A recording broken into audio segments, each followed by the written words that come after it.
Friends, students, and colleagues, welcome to this IS breakout session hosted in my basement. This is the first time I've ever invited the entire King's community over to my house, and hopefully it will be the last and all this COVID stuff will be over soon enough. Now, this session is a little bit different than most in the sense that it's a bit more personal than academic, and we're going to go on an adventure. Around 2 years ago, Chef Michel, who was the manager of Choices Catering for many years at King's before he retired, he invited hundreds of people to go on a trek to Nepal with him, and I was the only one crazy enough to take him on the invitation and sign up. And when we arrived in Kathmandu, I was excited, but I was also burdened by a number of anxieties, fears, frustrations. Some of these were personal and involved relationships with people who were important to me. Some were professional. I was wrestling with different aspects of my role at King's. Most were intrapersonal. I was sorting through my various identities, wrestling with my sense of vocation and calling, and just kind of dealing with a heaviness and a lack of certainty that was in my spirit. So as I started up the trail on day one, I was cognizant that this was a timely trek, and this was an opportunity to take personal and professional stock in how my own internal dialogues and attitudes played into my sense of contentment and accomplishment. And I was intentional about this on the trek. I wanted this to be a time of solitude and a time of reflection and a bit of a personal retreat in as many ways as it would be possible to have. The trek was unbelievably intense. Day after day, we climbed stairs, then we climbed more stairs, and then we would climb more stairs. We went downstairs into valleys and upstairs into foothills, and then it was some more stairs, and eventually we got into the mountains where we were finally off the stairs and just walking up still, but now we're walking up snow-covered paths. And it was hard, but it was glorious. And I was not alone, nor was Chef Michel. We were part of a community of trekkers, and day after day we made new friends. Many of them would travel day after day on the same paths with us, so we got to know them extremely well. I was able to get out of the white spaces and structures of my life and experience community in the context of true diversity. And I especially fell in love with the Nepali people. Much of one day I hiked with these young adults who grew up in the local foothills. They were trekking to Annapurna Base Camp for the first time, even though they'd grown up right in the shadow of these mountains. They were on a rite of passage trip. And when I met them, they were here picking rhododendron flowers to bring home to their moms that evening. And they peppered me incessantly with questions about the Toronto Raptors.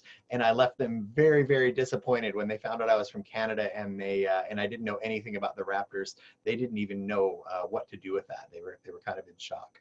I especially bonded with Dan, our guide, the man on the right, and Surindra, our porter, obviously on the left. They opened their lives to us. Upon our arrival in Kathmandu, Dan invited us into his home, and we shared dal bhat around his table with his entire family. And on the trek, they shared their stories with us. They shared their lives with us. Surindra literally carried our burdens throughout the entire time. And we met many other people. This is Ani and Mila, two Muslim women from Indonesia. When we arrived at Machapachuri Base Camp, Michelle and I were put in a room with 4 single beds, just the two of us, and gradually the tea house filled up into its entirety until these two showed up, and we had the only 2 beds in the whole base camp, and they were stuck with these 2 chubby snoring guys. And because it was that day, the next day we hiked up to Annapurna Base Camp and then back down. And so it was 2 nights that they ended up staying with us, and then they walked for a lot of the rest of the trek with us. And we didn't stay in the same room again, obviously, but spent a lot of time with them.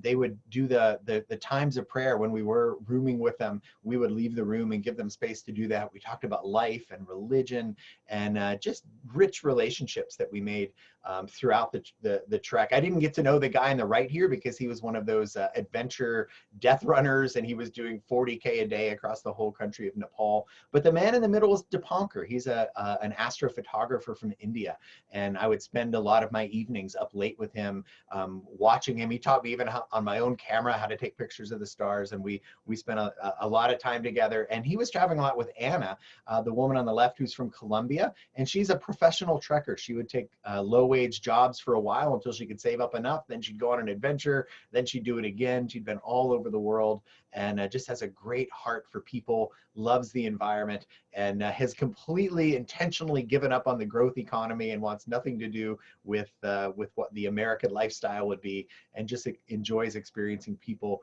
and landscapes. And this is a picture that Dipankar sent me after Michelle and I had returned home. They went and did another trek. Machu Picchu Mountain is the mountain in the background, and that's Anna, almost at the top of the Mardi Himal trek. And anyway, they just kept going and kept going, and we've stayed in touch with them. These two are most likely going to go on another trek with Chef Michelle in 2022. So that's kind of the level of friendships that you develop on these things.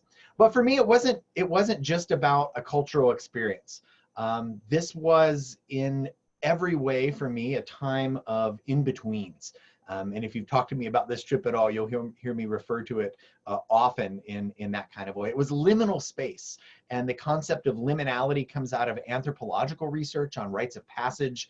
The word originates in the Latin from limen, and it essentially means threshold. The liminal stage of a rite of passage occurs after a participant, usually a young adult like the ones I've been hiking with. They no longer hold their previous status, but they also haven't yet reached the next status. And so they're stuck in this period of an in-between. So when we are in the liminal, and we all go through liminal phases at different times, it's a time of ambiguity and disorientation.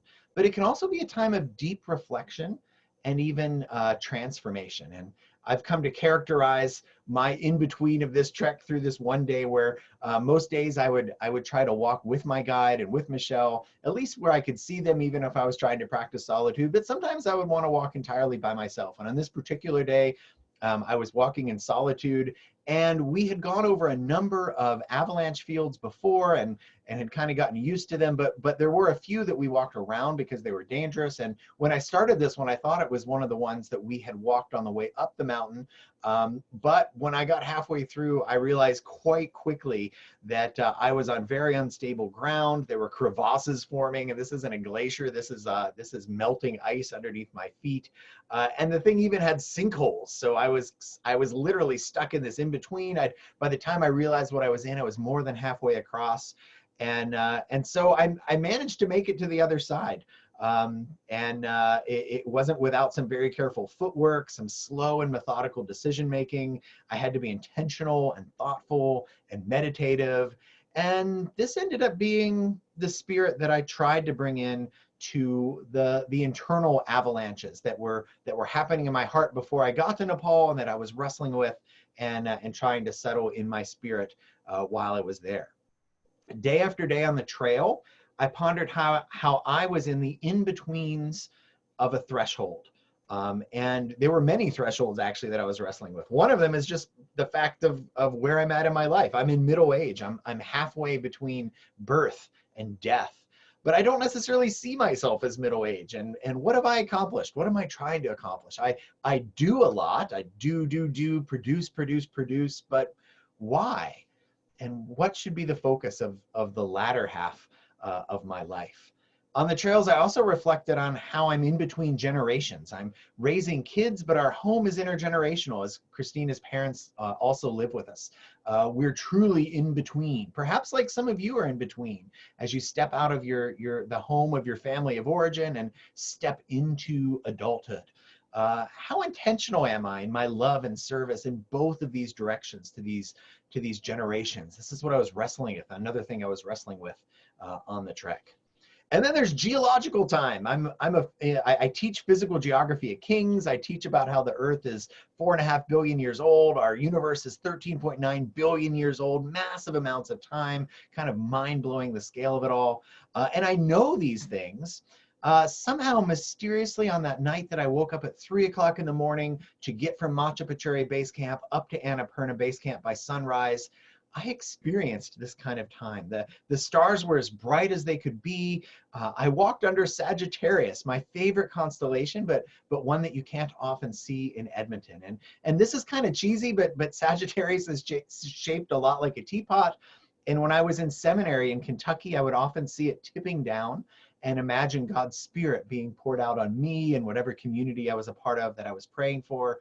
And I now know that the center of our Milky Way galaxy is actually within the constellation of Sagittarius as well. And so as I was walking up this incredible slope in my crampons, taking all of this in the Himalayan mountains. I felt as though God and the entire universe was just there walking it right along with me. And Annapurna Base Camp had been destroyed by an avalanche a few weeks before we had arrived. And so we're not able to stay there overnight, which is why we had to do this in one day. And when I walked past essentially the ruins that you can see in the bottom of this picture, almost everybody heads over to this big area of lateral moraine by some of the glaciers to take in this view. And I just decided to take a left. I walked up a hill and found a big rock and just wanted to find a place and a time of solitude. Here on this mountain and in my life at home, I was in between this kind of area of solitude and community. And again, another in between. I was also at this place in time, literally physically in between sea level and the top of the world's 10th largest mountains. And pictures, they just don't really capture the scale of this place. I'm standing higher than the top of Mount Robson, and yet the mountain before me is that much higher still. And in this in-between, I felt incredibly small, and yet I felt present and a part of this whole miraculous, huge part of the creation. And most significantly, throughout the adventure, I wrestled with the insides and the outsides of my life. In my life in Canada, I have everything I could possibly want or need.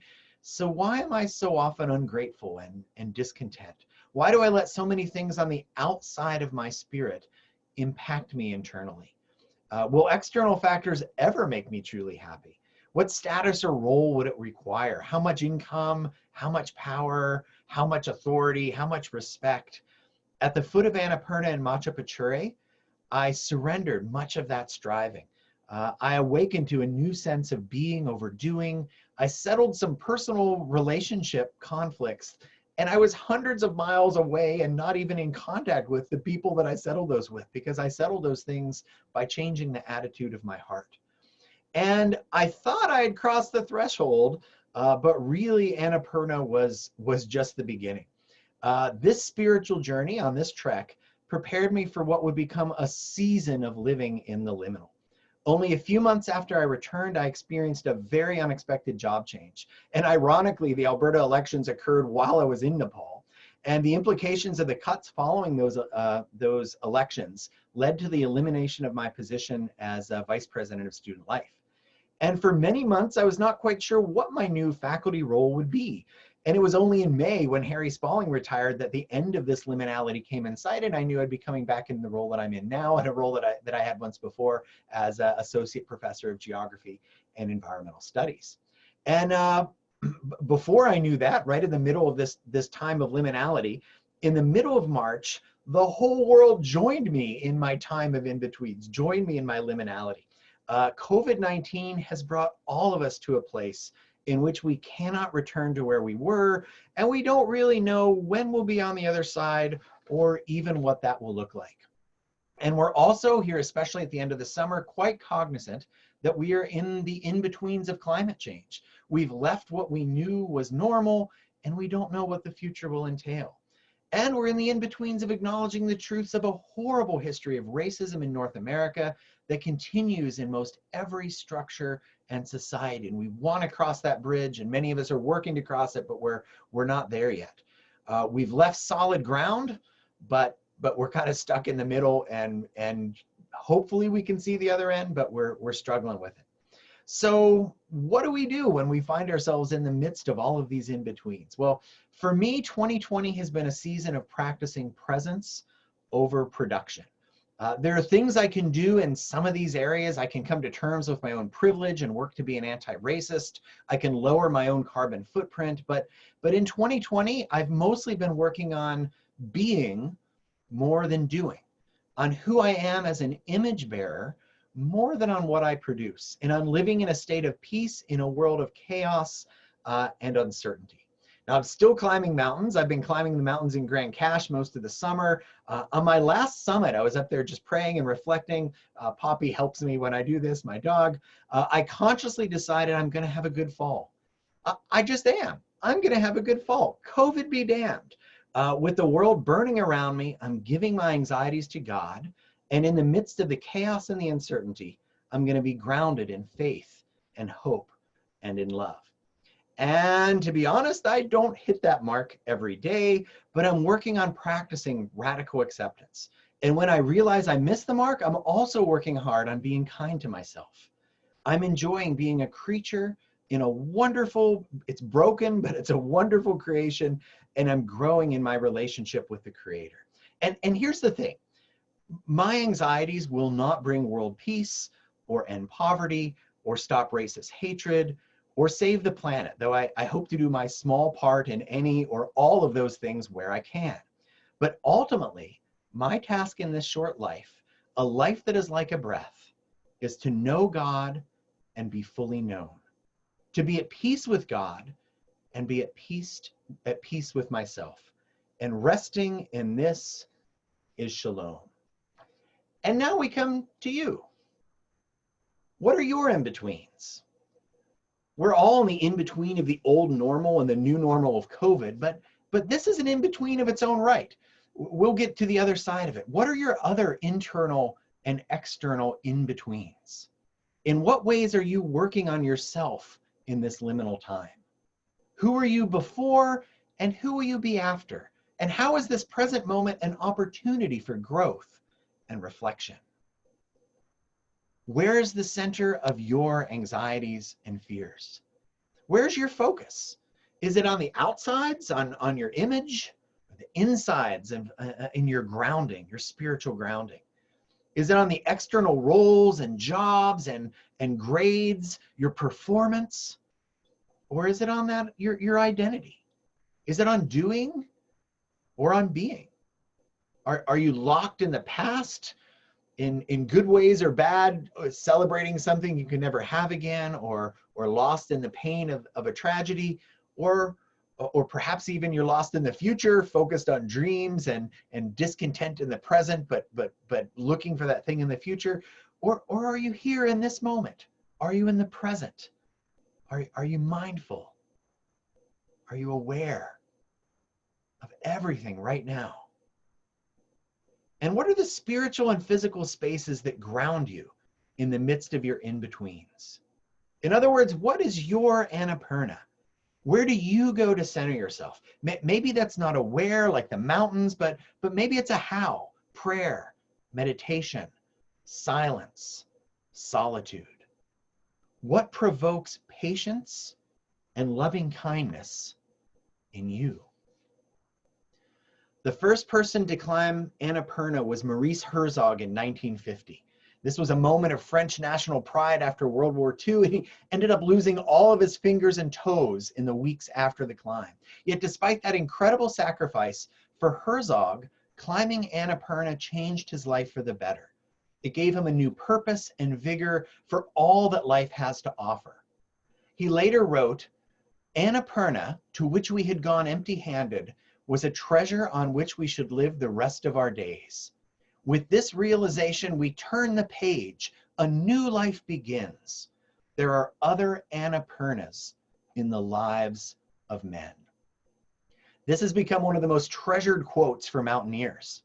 And since that time, many others have tried to climb Mount Annapurna. Most have survived, though 30% of those who have attempted to ascend the mountain have perished. It is the world's most deadly peak. In 1978, Arlene Bloom led an all-female team to the top, which at the time had only been reached by 8 people, all men. This was after she'd been rejected by numerous climbing teams because of her gender. She raised money for the expedition by selling t-shirts proclaiming "a woman's place is on top." 2 of her teammates lost their lives on the way down, but the ascent was deemed a success, and she later wrote a book about the adventure called Annapurna: A Woman's Place. In it, she wrote, quote, "Annapurna has become for me a metaphor for difficult and important goals. Striving to achieve such objectives draws on all of our abilities and brings out the best in us." And the following is still from her quote from 1980. She was an environmental scientist, so still quoting her. "There are still many Annapurnas to be climbed in the world, such as protecting our natural environment, decreasing the gap between the rich and poor, providing basic necessities for everyone on this planet, and raising our children to live with love and good values, unquote. And these Annapurnas represent many of the themes you've heard in this conference, and it also represents many of our collective anxieties. Personally, I will never stand on the top of Annapurna, and I'm okay with that. Being in between is enough. And I invite you into that space of accepting and being okay with the present moment as it is, and with ourselves and our community as we are. We are listening to, or in my case, giving this talk at different times and in different places, and yet we are together right here in this moment. We cannot return from where we have come, and it does not feel like we can reach our destinations anytime soon. Yet in surrender and prayer, we can be fully at peace at the foot of Annapurna, which for me has come to represent the foot of the cross.